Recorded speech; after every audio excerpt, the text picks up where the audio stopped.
Pejuang Palestina Brigade Al-Quds mengunggah video detik-detik penyerangan terhadap penembak jitu Israel. Rekamannya diunggah di Telegram pada Jumat 17 Mei 2024.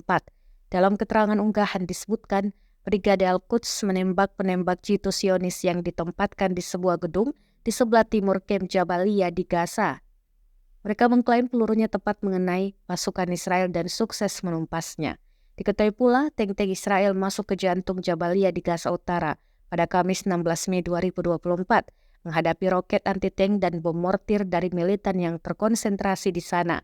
Sementara di selatan, pasukan Israel terus-menerus menggempur Rafah.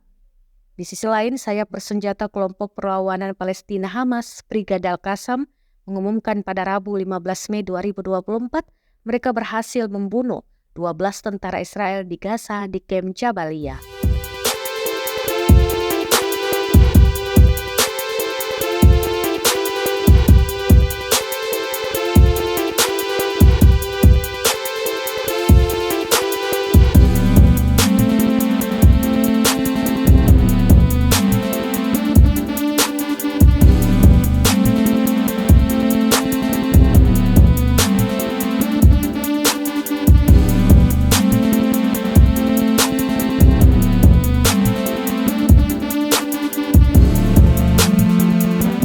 Download Tribun X sekarang, menghadirkan lokal menjadi Indonesia.